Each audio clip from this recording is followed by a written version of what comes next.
Sometimes you get unfairly criticized for when you just sit back and don't contribute at all. Some people think you're not engaged. Some people may think you're not interested. Some people worry when you just sit there and lurk, right? There's so many things that you're constantly being assessed, whether you like it or not.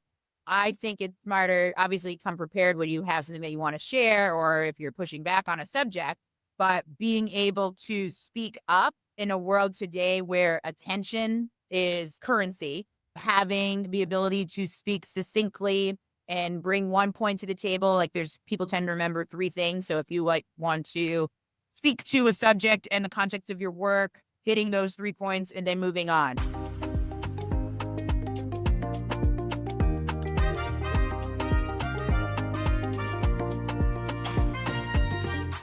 Hi, everyone. Welcome to Unmuted Moments, the podcast exploring the journey to finding and owning your voice. I'm your host, Ehis, and today's conversation is about something we hear all the time, but we rarely stop to really unpack. And that's this concept of reading the room. And people say it all the time, read the room. Why did you not read the room? And I feel like usually it happens after you've done something wrong. Why did you not read the room? But what does it actually mean to read a room? How can professionals develop that skill so they can better navigate their careers, build influence, and speak up at the right time? So my guest today is Ruth Hubbard. She's the Director of Product Strategy and Partnerships at Fiserv, one of the largest fintech and payments companies in the world. Actually, quick detour here. I knew Fiserv because when Yanis was with the Milwaukee Bucks. Yes, of course. The Fiserv, so that's why people know. So that's how I knew Fiserv. It was through the Milwaukee Bucks. It's true. Shout out to Giannis for the visibility. Obviously, now he's moved. Now he's moved to the Heat. So I am now automatically a Heat fan. We'll see. Hopefully, he also brings the championship to Miami. Anyway, so back to Ruth. So Ruth's career has taken her through big companies such as JPMorgan, the Gates Foundation, and at Google. And that's given her a front row seat to some of the rooms where finance, technology, and philanthropy and commerce decisions are made. Outside of her day job, she hosts the New York Public Library's Trailblazer series, where she sits down with founders, authors, and cultural leaders. She's also a fellow of the Economic Club of New York, an organization that brings together some of the most influential leaders in business policy, Wall Street capital, big money. So today we're going to talk specifically about the arts of reading the room. I do not mean just like networking or walking to an event and having some talk, although that could be part of it, but a deeper skill of entering a room and understanding what is happening beneath the surface, like who has influence, what is being said, what is not being said, when do I speak up, or should I not speak up at all, and when do I listen? So anyways, with all of that, Ruth, welcome to the show. Thank you. It's a pleasure to be here. Great to have you. So before we talk about the topic of the day, I want to start with you. Sure. So tell us, who is Ruth Hubbard? Yeah, absolutely. So you've already given my bio in the professional lens. I think I'll just highlight who I am, how I came to be. So I'm from Stamford, Connecticut. I grew up with two parents who are professionals who worked in and out of New York. Was an hour outside of the city. So a lot of what we're going to talk about was having exposure to places and things early so that I was comfortable talking to adults at an early age. My parents didn't talk to me like a child when I was a child. They talked to me like I was an adult so that I would grow and learn and be exposed to things and storytelling and experiences, whether it's at museums or trips or their older friends. I have an older half brother. And I have a younger sister. And so I grew up balancing being a middle child with older child's energy because my brother is so much older than me. And I've always been fascinated and curious about the world and people in it and asking questions and having kind of a journalistic mindset. And so that led me to all the places that you mentioned along the way in terms of my career, my journey. But I think storytelling is at the heart of it and being able to be comfortable asking questions and engaging with people to pull insights out and have a point of view is something that I learned just through the family that I grew up in, where you had to be able to share your opinion and speak up and back it up and also validate and defend yourself so that you can get what you want out of life. And so that's something that I take with me in all of the experiences that we'll talk about from a professional lens and a personal one, and even how we met in business school. So one of the things that made me excited to have this conversation with you is on top of the different sort of big companies that you've worked at, as I mentioned, you also are very civically engaged in terms of Yes. like your community where you live in, which is now New York. Before the recording, Right. we just talked about a new committee that you're part of in the city and helping with the New York Knicks Yeah. parade that just happened and permitting for Absolutely. those type of things. So I'm someone who have not. That's one area I need to work on in terms of being more civically engaged Right. and being more active in my direct sort of local community. But going back to how you grew up, though, so a prior podcast that you did, I think a couple months ago, you mentioned how your mom's the HR executive, all right, and Yes. your dad is a lawyer, and how Yes. debating was like a family sport. So a lot of my audience are going to be immigrants, and a lot of people come from cultures where sometimes it's the whole concept of like children are to be seen, not heard. Yes. And I think it's unfortunately, it stays with you sometimes even when you're adult. Like no longer a child Right. now, right? You're an adult now, and you still have those tendencies of wanting to default to the older person in the room. Yes. Because that's just how you grew up. Because you're like, all right, like you have your uncle, your auntie, or whoever, they're older than you. Do you keep quiet and listen to them? That's just how Yes. it goes. And you grow up and you're into all this elite spaces now in a business school or work, and you still find yourself Yeah. in that type of environment. So for you, growing up in type of environment that you grew up, when you walk into a room today, whether it's at work or network events, like what is the first thing you do or observe? Yeah. Well, and I do want to highlight, Yeah. my parents are still Black. And so respect and Yeah. elder Right. Important thing to note. Yes. for everything. It was when debate was encouraged and allowed in a certain Yeah. subject outside of them telling me to do something. It was Yeah. about the world and how we lived in Yeah. it and points of views that didn't have to do with how they were running our home. The house. Yes. That's a side. But to your point around reading a room and being observant and understanding people, I credit my parents for giving me the exposure and the license to do so and ask questions early. When you come into a room on your own, as a woman, as a Black woman, as somebody who looks like me, I'm tall, I stand out in a lot of different ways in the spaces that I occupy anyway. So I'm used to being visible and sometimes being, depending on the room that I'm in, one of few or one of many, depending on the audience, but I'm obviously comfortable in all of those. I tend to come in, if I'm coming in for a talk that I was excited to learn about, I come in with a plan of who I want to speak to, what things that they've done recently, what question, if there's opportunity to ask questions, I can do that and be prepared. I love being able to, and with technology, there's so many things you can do to look up somebody in advance of when they speak so that I have a sense of what's relevant to them, what's a priority, like what's a connection that I can make.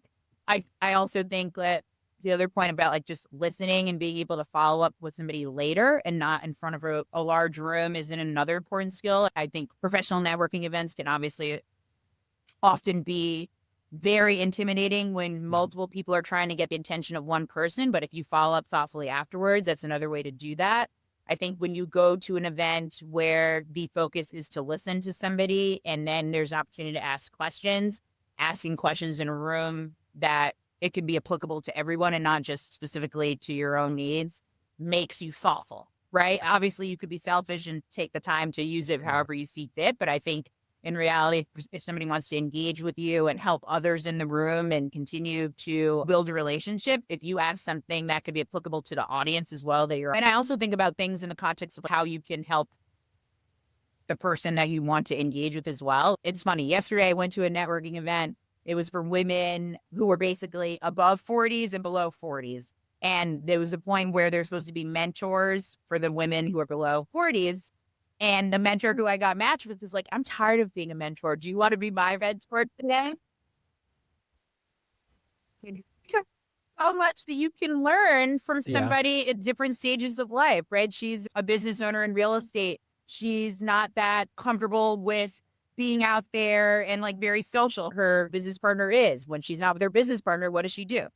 Who did she meet? The perfect person who's comfortable engaging and being social and understanding how to, aka find a client and a potential person who has the money to spend on the real estate that she's selling in the Bahamas, right? So that was like a nice moment where, again, she communicated what she wanted very quickly, which was the antithesis of what the original prompt was, but being flexible, I think, is part of understanding and being giving and being thoughtful. And ultimately, we'll see where this relationship goes between the two of us. But I think it's funny and it's a good reminder for people that everybody can use mentorship based on where they are in life and on certain topics. And so we'll see what I share with her and what I can learn from her at the same time. You mentioned you give an example by asking questions in a room, and sometimes people, you could tell, sometimes people ask questions just so they can stand up and so people can see. Right. So they can be seen. I suppose, like you mentioned, like asking a question that genuinely can help people in the room. Like it's a genuine question that's going to move the conversation forward. You're not just asking something to say, oh, this person read my book. I don't know. Something like very specific to you. Yeah. So anyway, that just came to my mind. Because sometimes I'm in rooms like that. Somebody you kind of know, right? You're in a room like that. And at the end of the conversation, someone raises their hand and asks a question. Come on, this is your show.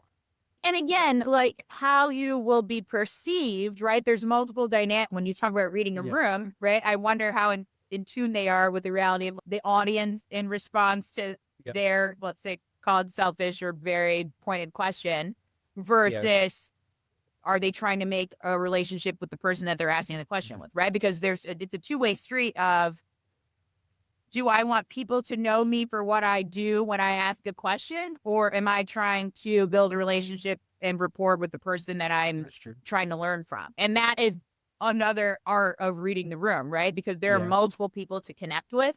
You're all probably at the same level when you're listening to some speakers. So the point is to think about how you come off from multiple vantage points and not just the one of the speaker.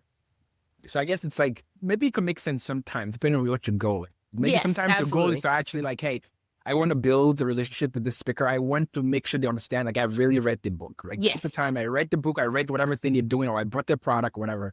So that could influence how you approach that type of situation. Yes.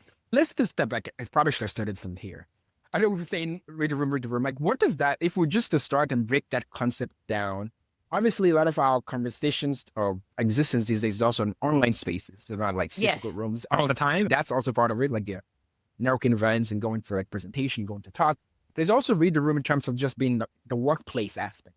Yeah. Like whether it's navigating dynamic with your manager, your broader team, some of the cross-functional partners you work with at work, and all of that. So if we're just to break it down from the beginning to say, okay, what does it really mean to read the room? Like, what is that for you?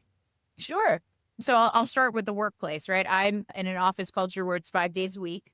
It's been 5 days a week for the 3 years that I've been there. So I've been in the office. So physical, it's really physical rooms for you. Physical, like reading the room, inside the room, not on screen typically. You're on screen sometimes, but the point is in office culture, obviously it's a little different. Highly debated in the environment we're in today, but the reality in my environment, that's what is expected. And I do think it's helpful for some of the things that we're talking about, because being in the room and being able to have side conversations, engage with somebody afterwards, read the dynamic of how they are talking off screen, getting time with the senior leader after a call ends is only possible when you are physically there. There's also the way, obviously, that you comport yourself, the way you dress. I'm in a bank-like fintech environment, so, people aren't coming into the office wearing jeans every day. I think that's helpful to me as a woman because I like dressing up anyway. I use Rent the Runway, and it's fabulous for me in being able to switch up the outfits that I wear and have some variety, spontaneity, try new looks. And I can also wear those looks wherever I go next after work because I'm already dressed up. So being able to read a room, and unfortunately as a woman, you are obviously harshly and more probably looked at based on how you show up. And so that is just the reality. And so I think that's important in terms of how you present yourself in the room, on screen, or otherwise. I think being in the room, being able to read in terms of when you speak up, when you have a point of view, when you raise your hand or wait and share that afterwards. There's definitely been moments where I've wanted to say something, but it wasn't the right time and I followed up later, or I sent an email, or they asked for questions or feedback about whatever was presented.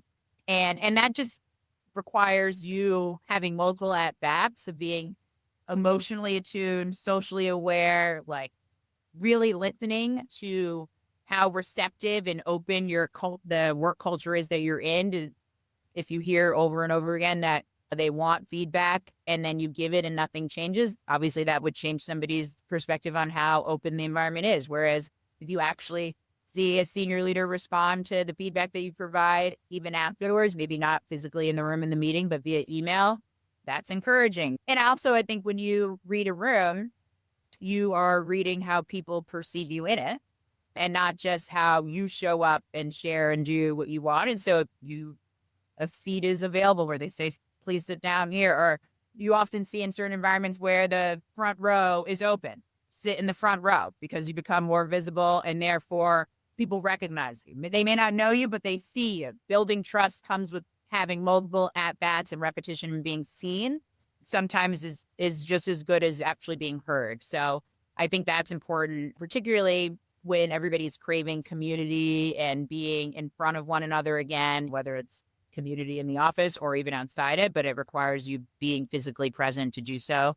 Because I feel like in this post-COVID world that we're in, it's nice to have experiences, whether it's professionally, socially, and everything in between, where you can have that, but it requires you actively being present about it as well. So if I to boil it down based on what you just described, so it really comes down to being socially and emotionally attuned to what's going on around you. And the one part I did not even spend more time thinking about before the conversation is the before and the after part. I think that's very important, right? So it's not just like what happens during that meeting. Yes. Or presentation is often the before part, like before everyone sits in your seat, like how people, who talks to who, how do people interact amongst themselves? Yes, and you can't see that when you just sign in on the Zoom at 12 o'clock. Yeah. At 11:45 or at the 1 p.m. let Yes, yeah. And also the post meeting, after meeting, like who hangs around and talks and asks questions.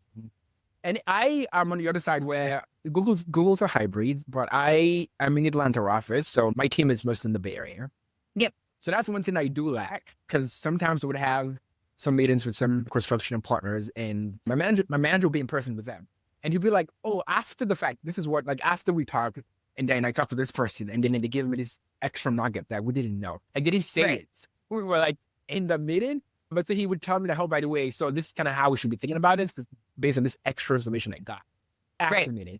You can still change that, right? Yeah. Obviously, Google has offices all over the country, and you're able to go and work out of any of them, right? Like some of the beauty of working at a place like Google is that you can work out of any office. It's just up to you to make it happen or create a business case for you to go there.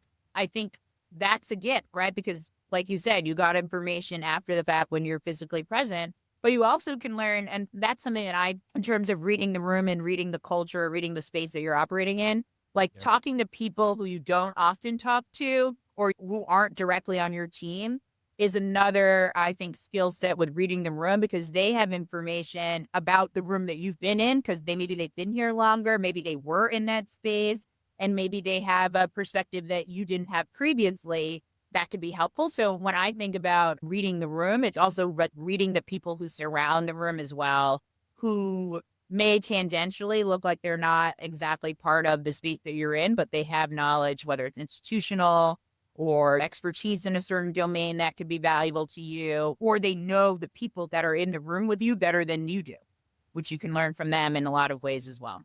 So there could be someone who's listening right now, hearing us talk about this whole concept of reading the room. And they'd be like, this sounds nice, but isn't this just another way of saying play office politics? Isn't this whole... Well, we're talking about work. I can apply to and also specifically in the office context or in the work context, also like knowing how to make powerful people or your bosses comfortable at kissing up, for a better word. And in terms of being attuned to some of those codes or culture or norms that different teams, different groups might have, some people could say, oh, if you grew up around certain kinds of people, maybe you learned some, especially if you grew up in a rich environment, you learned the codes of rich people, you learn the codes of people who are from privileged backgrounds. So that gives you a leg up compared to someone who didn't come from such an environment. What would you say to someone like that who has all the skepticism? I think that no matter where you came from, right? And I know you highlighted this first-gen immigrants who may be listening, right? But there's so many kind of unspoken rules and unspoken things that people pick up from their environments, whether they're good or bad.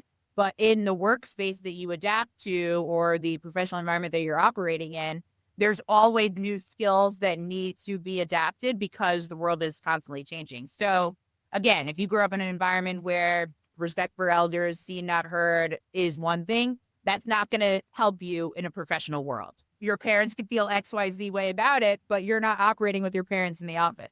So how you show up and how you are seen and known is very different. And this is the concept of code switching, right? Like the idea of how you show up in different spaces is a critical skill to master so that you don't play the same type of persona or have the same type of identity.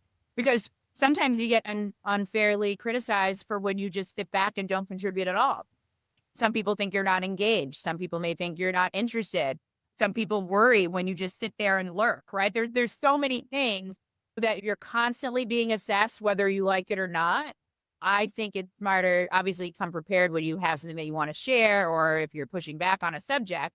But being able to speak up in a world today where attention is currency, having the ability to speak succinctly and bring one point to the table, like there's people tend to remember 3 things. So if you want to speak to a subject in the context of your work, hitting those 3 points and then moving on. Don't give them a long, diatribe or storyline behind it. But the reality is reading that room in your work culture or in the environment that you're in today is critical despite what we learned in our youth, essentially. Right. And I think that applies to everybody because there are people who have advantages in terms of, like you said, if you grew up in a country club-like environment and you know that the head plays golf every weekend, you could start talking to them about that and that could create a relationship.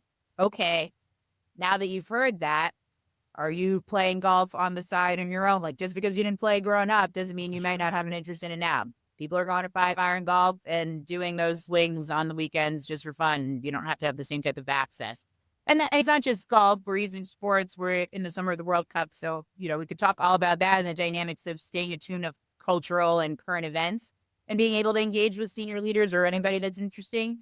But I do think with the access to information, there's really no excuse for you not to understand how to connect with people outside of the professional things that they have because there's so much information.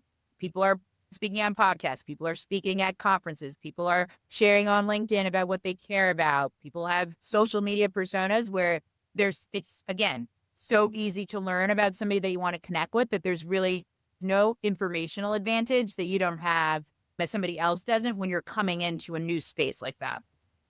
One of the things you mentioned if you do the research, that I think it seems like that's sort of the summary of you got to adapt to the environment. Sometimes the values of that place might be different from how you grew up or from even between companies too. It could be different. Like working at a large company versus like a startup, for example, right? Culturally, it can be very different. So, but the one sort of tension that I want to just stop here and explore a little bit. So, let's say you come from a not so privileged background, right? Or you come from a different culture. And then you come to an environment where like your manager just like all he talks about is like NFL or something very American, something very specific, very like specific. NFL's a good example, And then, but we're saying adapt. So, but there's this tension of this is who I am. Let's say this person's from a culture where soccer, we're keeping a sports analogy, like soccer is football. And let's say the Amanda likes to talk about basketball, or baseball, something's very American. Yeah. Right. So there's this tension of, does adapt mean essentially like, I'm just losing myself, but essentially, confirm. Does adapt really mean like now I have to force myself to like things, just to suck up, to like things that I don't like, where I do have my things I like, or how do I still keep myself and not just do it because of my work or because I want to get some favor from a man? There's that tension. I feel like some people have to always think through, hey, like how much do I want to go because I really want to be part of the club or part of the group versus like keeping who I am? Yeah, I think the tension you're teasing out is I don't want to have to adapt and conform to something I'm not just to appease somebody or pretend that I like football. I think you can still be you and be informed. Again, I don't have to pretend that I watch the NFL all season long, but most people like to tune into the Super Bowl maybe for the commercials. Right? Yeah. Maybe for the business of sport, which is really my thing now. So I know the few famous quarterbacks and different things like that. And the stadiums I'm actually interested in because Fiserv processes a lot of the country transactions in these stadiums. So I'm thinking about it from a business perspective. Like I can talk to let's say somebody who loves the Milwaukee Bucks. Bucks, about the sponsors in the stadium and how often you go to those games and what do you observe. Or I can talk about it from a YouTube perspective. Who's streaming the games, right? YouTube TV. It doesn't necessarily need to be about the team, the game last night, the stats of whatever player. But I think attaching whatever your interest area is to the concept of sport. So whether it's the business of sport, the infrastructure of a stadium, the media rights that come behind it, you should always find your lane and stick within that. So I think we've come so far where you can figure out what it is that is of interest to you within a space. But I do think it's important to find whatever that lane is and not have to feel like you have to pretend that I'm tracking everything about Giannis and his move when you're not. Because also coming off as inauthentic is also not good. That's true. And people can read that as well. So a delicate balance. But again, my tip I think is to find the thing that you actually care about that is adjacent to the sport, the team, the league, the infrastructure, the sponsors, and go from there in terms of making the connection. I think this might not be too political correct, but I think that there is some price for anything in life, any good thing you have in life, where it's your job, but there's sacrifices for everything in life. There's some price. So I do think that, say, for this work example, like I say, my managers or the people who have influence or connection, like the NFL is a thing, or golf is a thing. I do think that some people will be like, oh, no, I should keep my own passion or my own interest. I should keep who I am. I should not. But I do think there's it's not a good price to sacrifice. But I do think that's, for lack of a better, maybe it's the price, or maybe it is a sacrifice to opening your mind and learning about that thing. So yes, maybe you might have to learn about something. Like, and then for example, as you mentioned, maybe it's now like I'm tracking all Monday Night Football, all the games on a weekly basis. But generally speaking, the big things I should be aware of, the big things everyone's talking about, right? I should be aware of. So for me, in my example, when I started my first job, I had no clue. Now I'm a big NFL fan. I watch all this, like every weekend. I'm on my TV every Sunday night. But before, it didn't start like that for me. Right. Like it sounded so foreign to me. Like I don't know what a down is. Like what is the first down? What is the down? But like it sounded so foreign to me. But then I was interested in this thing that interests the people around me. People who were very close. There's this football thing that they're so interested in. Do fantasy football. I joined. They found my first year. They did like a fantasy football league. I had no idea what a fantasy football league. I had no idea what my team was, what to do. Idea. But I think it's just the idea. It's just being present and actually having some interest. Yeah, I was faking, like you mentioned. Don't mistake. And you said like the price to entry, right? Like you're working at a company. You're not working for yourself. So until you are in a position where you don't have to adapt to the interests and curiosities of other because you're the star of your show of your company, right? You're going to have to find ways to connect with people when you work in corporate America. So with that said, how you do so, again, is up to you based on the area that feels relatable and connected to true to who you are. But I think it would be a disservice to yourself, essentially, if you felt like your way in your world only was the way to operate if you have passions that are completely outside the realm of what everybody else likes and you don't want to engage with somebody else on other. Again, I don't have to like football to talk to you about football. And I can talk to you about a museum that I went to this weekend and you can still ask me a question about what exhibit you liked and you didn't have to go there or be there, right? Again, this goes back to asking good questions.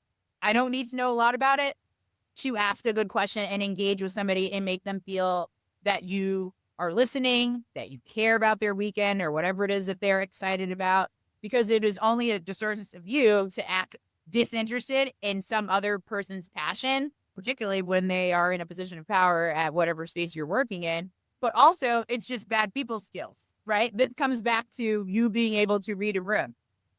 You don't have to pretend to be the world's biggest fan of their subject, but you should know how to engage with anybody about a subject that you're not familiar with in a respectful, politeful manner and keep it moving, because that is life. Thinking about that is life. What came to mind is relationships. Yeah. And oftentimes you can have a partner who does something completely different from you. Right. So like my wife is in medicine, I'm in finance. And sometimes some of the terminology, some of the deals I'm working on, like it doesn't really mean much to her. But I do appreciate it when she's like, okay, like she has some interest in it. Even if she doesn't know the technical details of what the thing. The flip side is also true, right? When she checks about some condition or some technical scientific, and I have no idea what that medicine means or what that thing is. But I know I'm like, oh, was it hard? Was the case? Was the family? In some cases, like, oh, like someone was very sick and maybe they passed away. Something. Okay, but they're old. Was there family around to talk to? Who's going to help this person? Those are just very common things where I don't have to be a doctor to know if someone is like close to the end of life. They need family support to be around. Type of thing, right? So I think very, very good example. I think relationships are the perfect one when you're trying to build a romantic relationship with somebody.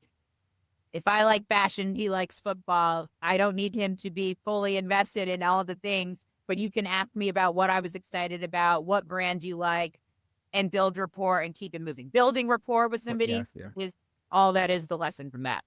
Okay. So were you always someone who paid close attention to people dynamic or the dynamics in different room, or was that something that you learned over time?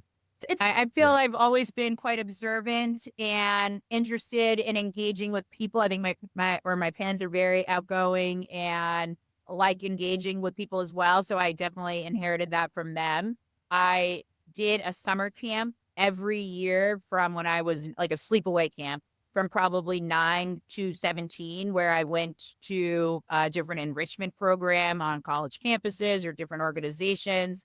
So I got exposure to kids outside of the school that I went to. I went to the same school, pre-K through 12th grade. So I grew up in community that was deep for 14 years.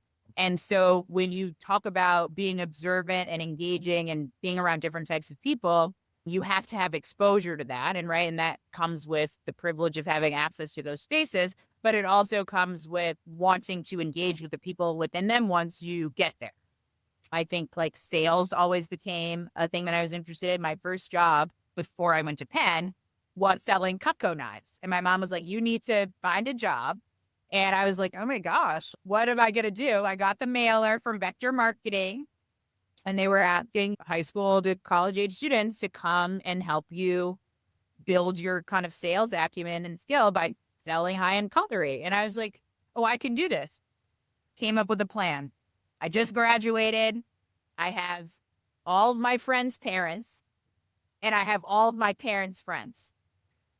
Call everybody in the phone book, and you start telling them what you're going to do. Whether or not they buy from you is one thing, right? That's not the point. It's getting the skill of being comfortable cold calling.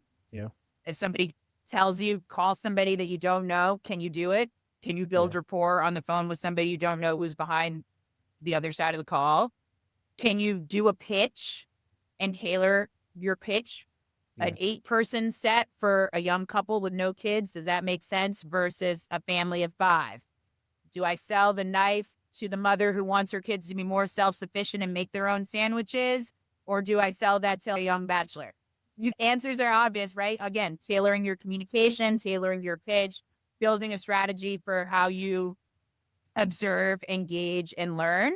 Because one of the things that comes just from sales, right, is discovery and being able to ask questions and engage. And a no immediately is not a no forever. Those are some of the skills you learn, I think, from being in a sales, people, relationships, partnerships, business development role that came early to me because of this first job selling knives and just the things that come along the way in terms of how you discover and read people and room, a pitch, and like, who will just listen to you speak because of who you are.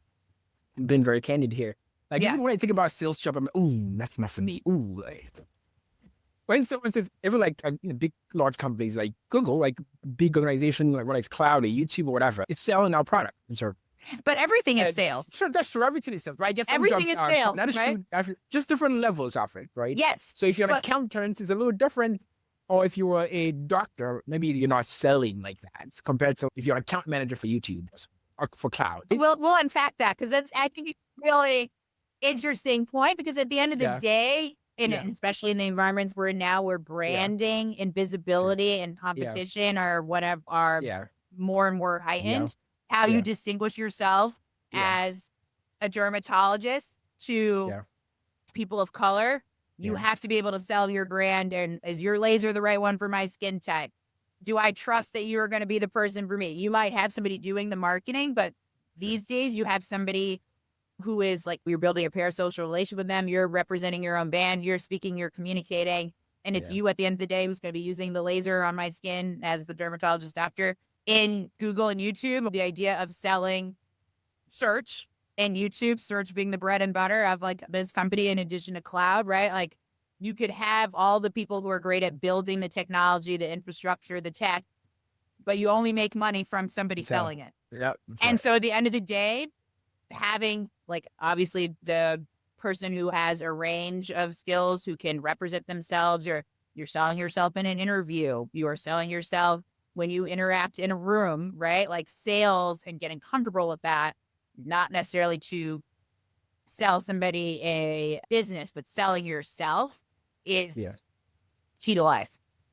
I guess the concept here is like sales is part of everything, as you mentioned, right? It's whether you are trying to get somebody to help you do a project, or you have to sell, oh, by the way, I think it's a great project, a great idea, you should come help me like work. That's part of sales. But people just think about sales like calling people to say, buy this software, for example, right? Calling people on the phone. I think that's like, that's the picture that comes to mind. Well, it needs to be more like clear than that, because that's too simple of a explanation. And it's also like it requires building a relationship with somebody. You're not cold calling a major corporation to sell them YouTube. But you could, when you think about cold calling in the world that we grew up in, you're getting random calls, a telemarketer to sell XYZ thing. That's very different. But like what I was doing with my vector marketing in the Cutco example, I think is a good one, because they were warm leads. They were people in my phone. I wasn't calling strangers, right? So the incentive to pick up the call is a little bit higher just for that. Now, did they know that I was coming in to sell them a product? No. But because of who I am and the rapport and all the things that I have with them, are they going to listen to me even if they buy? Maybe, even if they don't buy. And that's the difference. But it requires me having relationships with people for them even to pick up the phone. And that's part of it, is if cold calling, the easier and more comfortable you get with reading tone, reading the room, having relationships, having at-bats, the better you are at positioning whatever the subject is, whether it's yourself or a product or a service. And one concept we talked about, I think in the prior question, was this whole concept of the price of entry. Rejection is often the price of entry. Yes. And I feel like sales is one of those booths. And like this experience that you had, I think it was probably a great type of experience to start a professional life or professional experience with. Because once it bothers you less, and once you don't think that as, oh my goodness, you don't take it personal. Like, I feel like you can go far, because it makes you more willing to try things, because you're not afraid that, oh, it might be a no, so I wouldn't even try it. And personally, I think it took me a while. Probably now I am more comfortable with things like just taking shots at things that I know may not even work out, like just taking more risk, I should say. Just taking more risk. But earlier, no, I wouldn't take the risk. I would be very calculated. I only want to do stuff when I know, okay, the chances of succeeding is very high. So I would do it.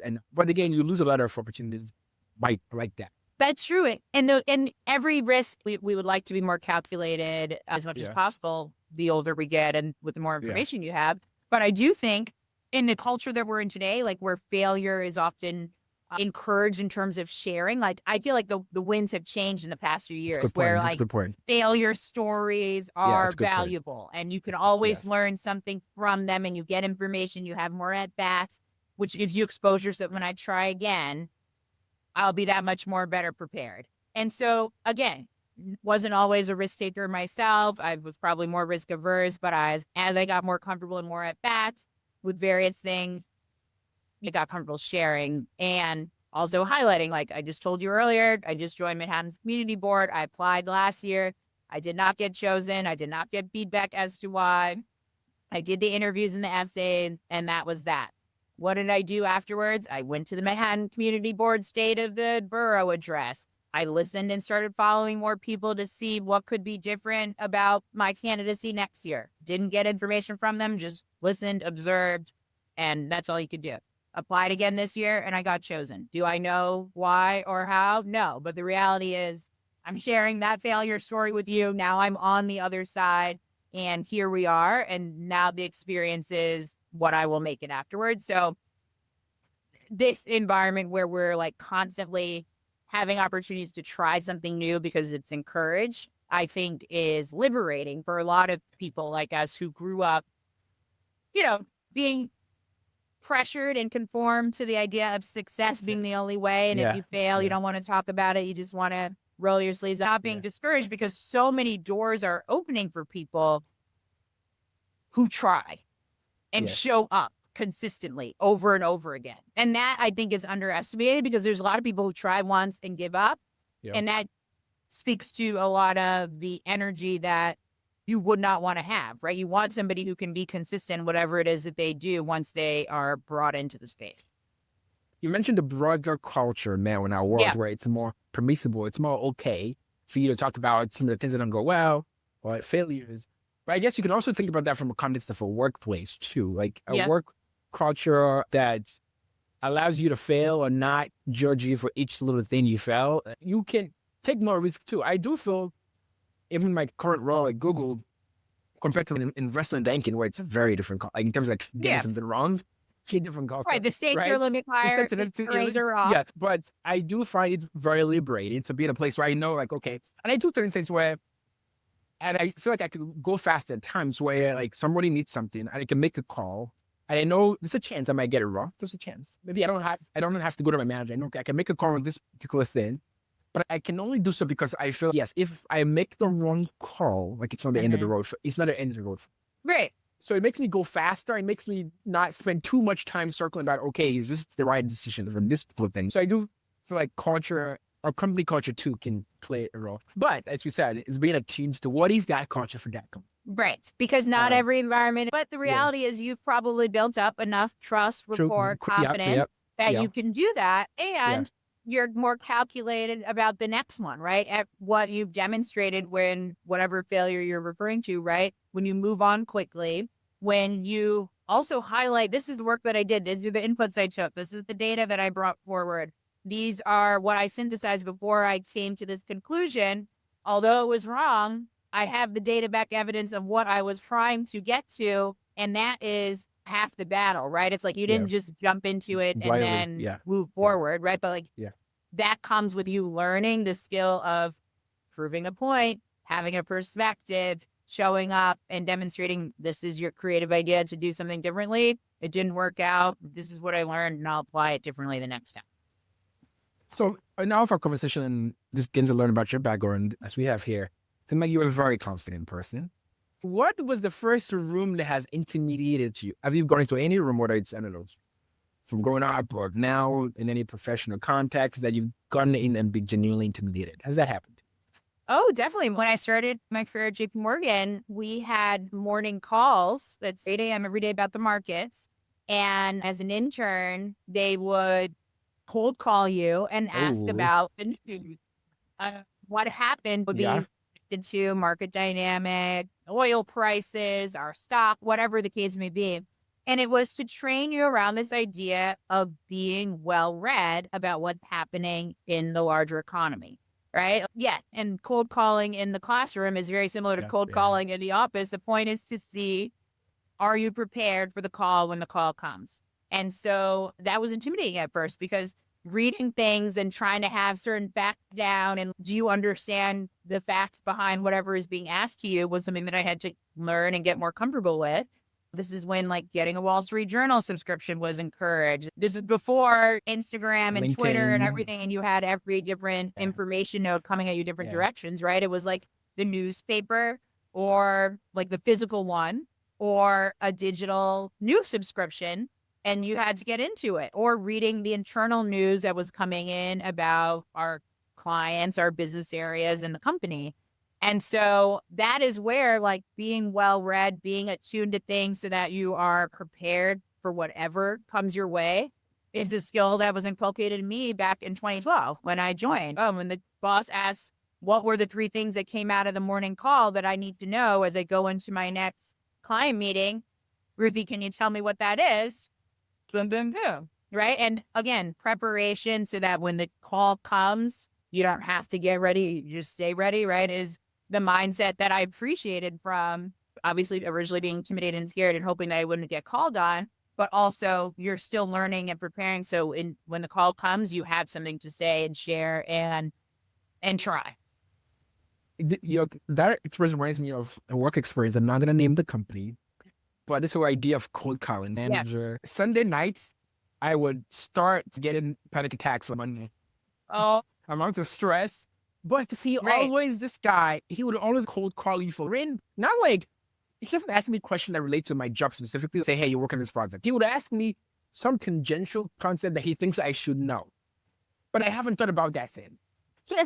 So today, on Monday, what question am I going to ask today? And he just, and at least the way it came off was always like, he's just trying to catch you off guard. He would ask you some very random question. Different energy. He just ask you some question. I'd be like, oh my God, I'm like, I can't win. I just can't win here. You know what I mean? Right. And so how, in that particular case, he wasn't my direct manager, actually. He was like, he was probably a couple levels above me, right? So that made it even more pressure. So, but he would just come randomly in the floor and he would just come to me. I don't know if it's good or bad, but he would just ask me some random question. And all the time, early on at least, I would just not have the end. I would just not know what the thing is. So, but anyways, that always gives me anxiety. I'm like, this guy's going to come and I'm going to fail again. He's going to ask me some random question and I'm not going to have the answer to it. So how I actually combated or addressed that was I would start. So it wasn't like we had any one-on-ones. We didn't have any regular cadence of talking. So all of this was just random. It was always random. And so I did, okay, you know what? So I would actually put time on his calendar, a week list. So now it's more of a controlled chaos. Instead of him just like showing up to me like, hey, could you do any day of the week? Like, hey, what happened to this? I'd be like, so then I'm like, okay, now I'm going to go to him. I'm preempting him. Instead of him coming to me. And then I will go with topics that I want to talk about. So now, so whenever I go to him, I have like, hey, I want to talk about A, B, C, and D. Right? Oh, sure. Then we'll talk about those. He doesn't ask me any just the cost type questions or any random questions. So that's kind of how I kind of reeled this whole situation in. But for a while, that stressed me out all the time. Yes, that's understandable. But I also think the lesson that you just shared is a good one. Turn the narrative around for something that is within your control, right? If he's spending the time coming to your desk every week, asking you random questions, he must see something in you. That is why he's doing this, whether he's trying to be mean or just test to see how you adjust over time. You're learning something out of it, but he's also building a rapport with you. And the fact that he accepted your one-on-one meeting afterwards is another indicator, and that he did speak to the subjects that you were prepared to discuss. You now have a relationship with him that you wouldn't have had you responded with distaste and just said, you know what, I give up every time he comes over, or let me turn it around so I can show him what I am comfortable talking about and moving the needle forward in that way. Somebody asks you about a subject that you don't know about, you ask a question about that subject to see if there's something that you can get to and connect the dots on. And if you can't, you know what, that's a great thing for me to learn a little bit more about. I'll follow up when you come back next week. Ask me about it again and see what I can do then. But I think as you progress in career, you learn, maybe the early career professionals already know this now, but that it's fine to not always have the answer. It's true. No, sometimes you don't know, but at least it's like the gumption of saying, hey, thank you, it's a great question, I'll come back, and really following up and really coming back too. And really like following up and really saying, hey, this is the question you had, here's what I found out in minutes. I really want to keep going with this conversation, but like I have to wrap up here. But just to put a bow on this, for someone who's listening now, what would you want them to take away about how to read a room?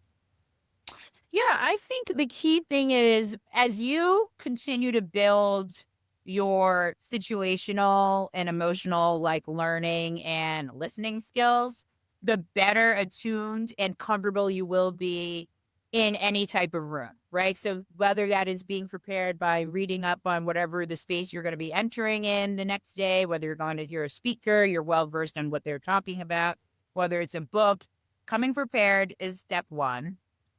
Watching the room, observing the room, listening more than you speak, another part two to that. And then being able to be relational in the context of how you give into that room is just as important as what you take away. Because if you're known for only taking things away, you probably aren't going to be invited back into that room later because you're not adding value. And I think the best way to do that is, of course, learn, listen, take in, and then give back. So that, I think, makes you a very good person in terms of being able to read a room, read people, and represent yourself in those rooms as well. So learn, listen, and give back. Thank you, Ruth. Yes. Last question. So this is my standard question to end my shows. what's the best advice you've ever received? I think the best advice I've received was recently. In the environment we're in now, I've learned that having a mindset that is adaptable for learning new things is the best thing you can do, because AI is changing the industries that we're operating in. Roles that we thought were super valuable to have are now becoming less valuable. And the things that you can do, having a mile wide, inch deep knowledge about a variety of subjects, makes you that much more portable in whatever comes next. But being well read or well versed or comfortable with change makes you that much more valuable in the workplace, because they don't have to worry about you saying, oh, no, I can't possibly do whatever is being asked of me because I haven't done it before. They'll give the opportunity to somebody else who hasn't had the experience but has a can-do attitude, and they'll blow past you in terms of opportunities, exposures, promotion, because they just said yes.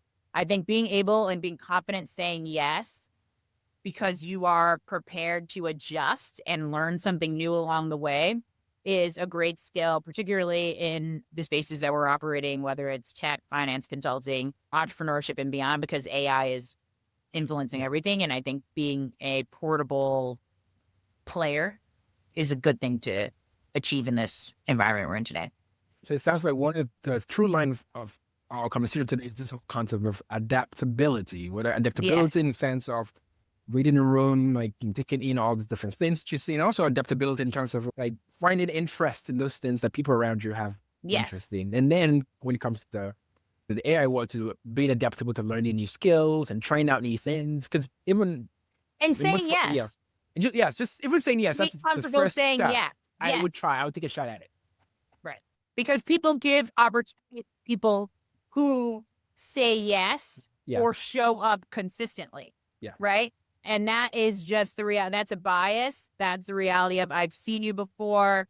You've said yes. You're pleasant to be around. You may not be the biggest expert, but I can have you in the room, and I trust that you will represent us well. People move light years ahead of those who have the expertise, but are sitting by themselves and keeping it close to the chest or not showing up consistently. This has been a fantastic conversation. So I really appreciate the time, Ruth. Thank you so much for having me. Thanks for creating this subject. And for those of you listening, thank you for joining us today. If you've not subscribed to the show, please do so on Spotify, Apple Podcasts, and wherever you listen. That's it for today. I'm Ehis, and until next time, stay unmuted.